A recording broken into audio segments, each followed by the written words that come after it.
All right, let's get it. Ladies and gentlemen, welcome to the Bullpen.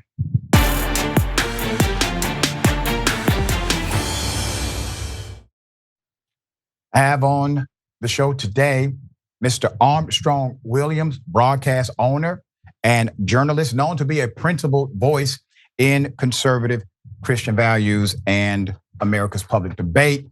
Fascinating career. We're going to talk about the reality of a felon and ex-president at the same time, Donald Trump. Mr. Williams, good day, welcome. My pleasure. Thank you always for having me on. Absolutely. Before we get into the discussion of how this impacts the Republican Party, the nation, I want to remind the viewers of what Trump said after the verdict. All right, here it is. This was a disgrace. This was a rigged trial by a conflicted judge who was corrupt. It's a rigged trial, a disgrace. They wouldn't give us a venue change. We were at 5% or 6% in this district, in this area. This was a rigged, disgraceful trial. But the real verdict is going to be November 5th by the people. And they know what happened here, and everybody knows what happened here. You have a Soros-backed DA and the whole thing. We didn't do a thing wrong.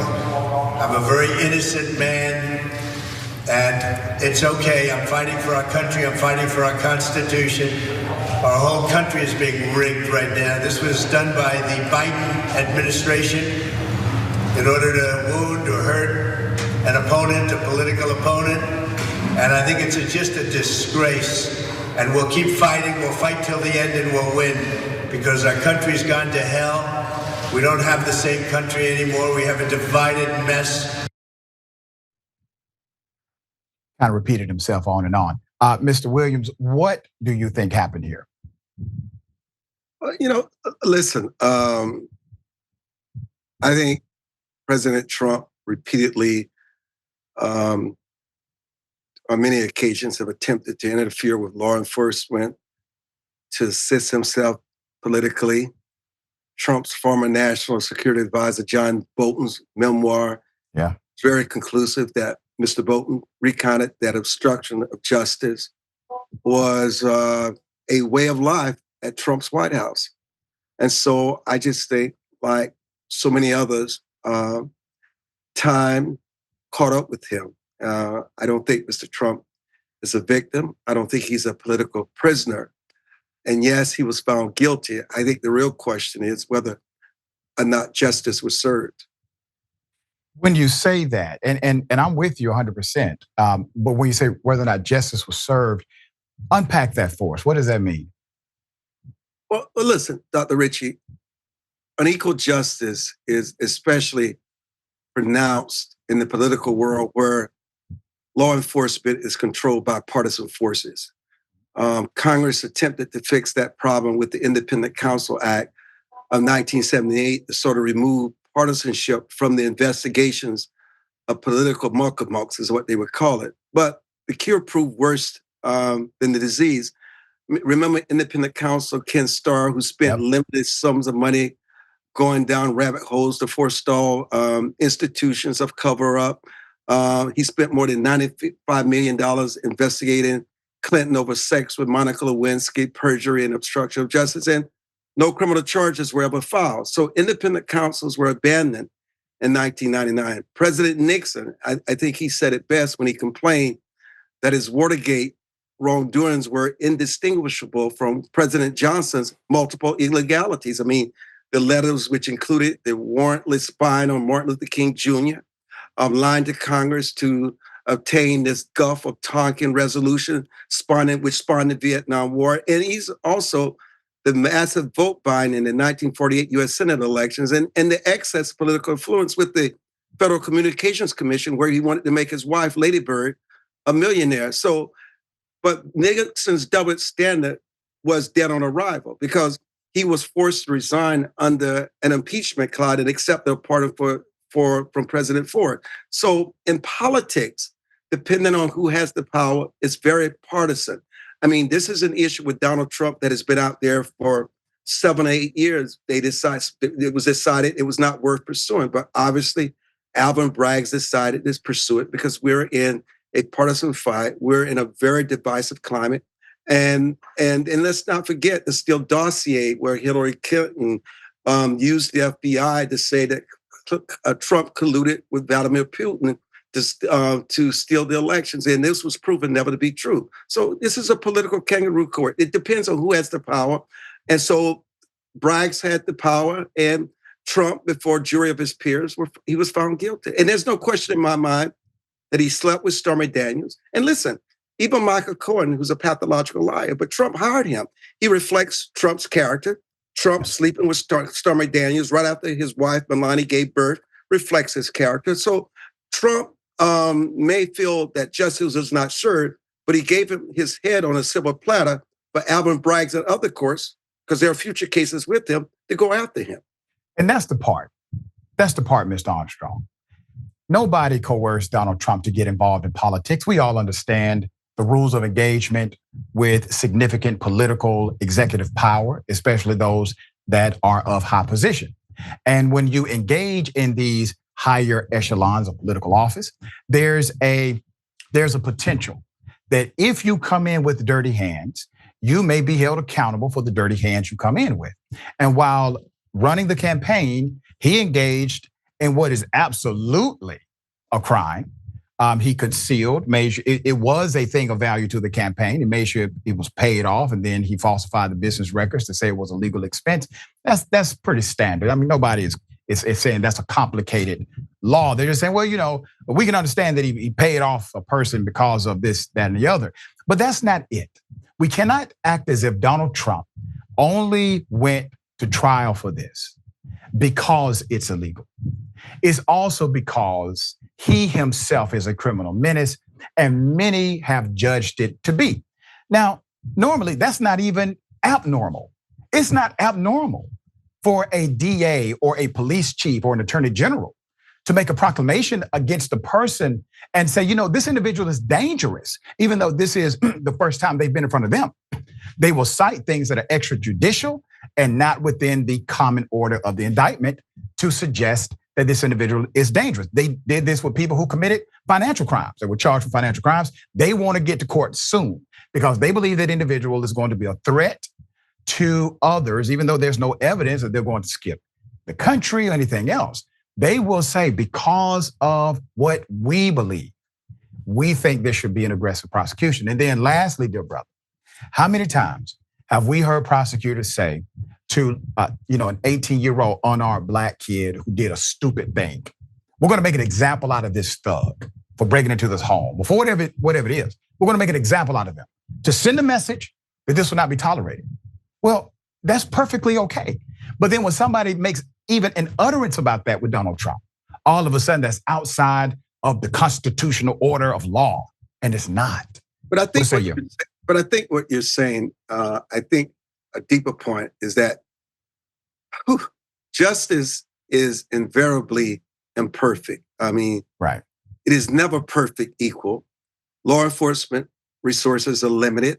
Prosecutors are human. Their law enforcement priorities are not the same. If you think about it, many are elected and skewed their prosecution decisions to court voters' popularity. That happens. And then I remember a former United States Attorney General, I think his name was Robert Jackson, word as long ago as the 1940s that legions of technical ambiguity, criminal prohibitions, and invited prosecutors to sort of weaponize the law to harass or destroy their personal or political enemies. And so, the thing is, it is not a question of discovering the commission of a crime and looking for the man who has committed it. It is a question of picking a man and then searching the law books or putting investigators to work to make sure that they are found guilty for the crime. So these situations are political. Justice is not always blind. It's not always the same for the poor, the rich, the powerful. But, people like Donald Trump, in the end, he's not a victim. I know people, right. I know he's raising millions of dollars, but he's not a victim. And Donald Trump is saying he's a political prisoner. He's not a political prisoner. And even though the judge has set his sentencing date in July, just before the Republican convention, there's just no way, because it's a low tier crime, there's just no way he's going to find him to the point guilty where they're going to place him in jail. He's just making him sweat. Even that decision should be questioned, but he's also sending a message. And then this is the thing that bothers me. But it's within discretion, dear brother. It's within judicial discretion. But here's what bothers me more than anything else. Okay. Is the fact that Donald Trump can berate the judge in and outside the courtroom, berate the juror, go after staff members. Anybody else, anybody else could never get away with that behavior. Our bond would have been revoked. How dare you, in your arrogance, believe that the jury who holds your fate and the judge that holds your sentencing, that you can disrespect them as if you're above the law. The one thing that has come out of this situation is that no one is above the law, including a former president of the United States. That is not an example that anybody who's facing court should follow Donald Trump's tactics, his bullying, and his further insulting the rule of law and the court system. You made a great point, and we covered it right here on Indisputable every single time. And I said on day one, I said, Judge Merchant, just stop. Stop acting like you're going to do something. Stop putting these damn gag orders, or just stop it. Because every time he violates it and you don't enforce it, it makes him look like a deity, makes him look more powerful than you. But the reality is, and you know this just as well as I know it, my law school professor would say, the number one job of a judge is to protect the judicial proceedings and protect those jury members.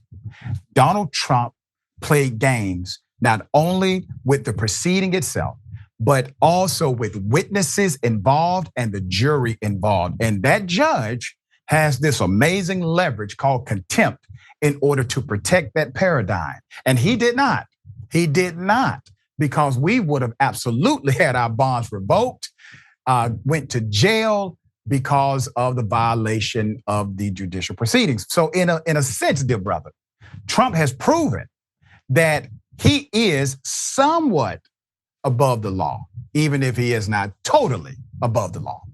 I think the question is, and I like it when we can have these civil, intelligent debates, is did the guilty verdict reflect justice? Did they prove that no one is above the law? And I think what you're just saying, these questions defy simple yes or no answers. Right. Justice incorporates values that are in tension.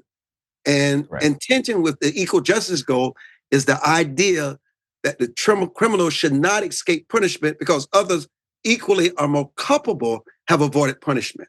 And that's the point here.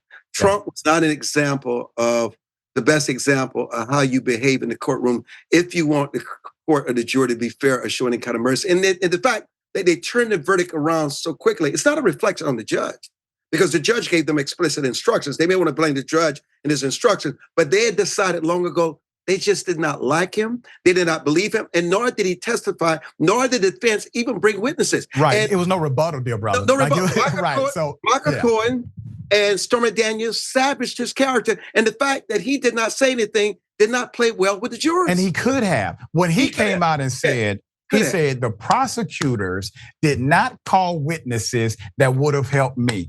I'm thinking, wait a minute. Your defense counsel has the same legal right to call witnesses on your behalf. So I don't know if Trump is unaware of proceedings and the rules, or is he simply hoping that his followers are stupid enough to believe that he had no power to testify himself, or he had no power to call witnesses to testify on his behalf? I think something else you just said there, and I know we're running out of time, is that the importance of civics is understanding the Constitution, understanding our Bill of Rights, understanding the rule of law, because a lot of things that Trump was saying about his case and what was happening to him was just not true. But if people are not well read, if they're not educated, they would believe him blindly without seeking that knowledge and that information for themselves. That's why it's so important to be educated so you can distinguish between the truth and a falsehood and somebody just manipulating and exploiting you for their own ambition.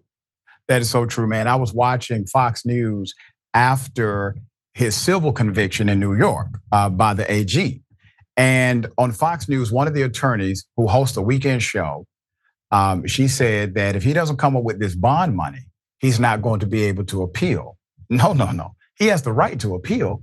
The bond money stops liens on his properties, but he has the right to appeal. That's totally separate. But because of how his teams decided to spend that information, many, including trained attorneys on Fox News, echoed the same false sentiment that he had to pay money to exercise his right to appeal. Before you go, Mr. Williams, what does the Republican Party do from here? Because I got to tell you, man, this guy, he's not a true conservative. He's hijacked the brand. Here's how it hurts us on the left.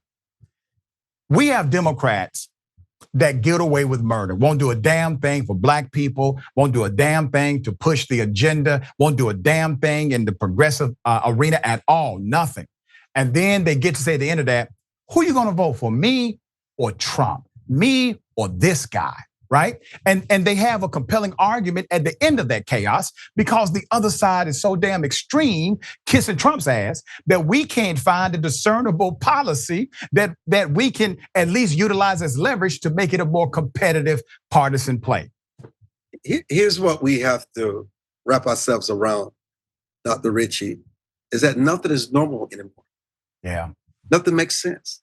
It's so upside down. You would think that 10 years ago, if Christians thought of someone like Donald Trump with his character running for president, you would say it's near impossible that they would ever support him.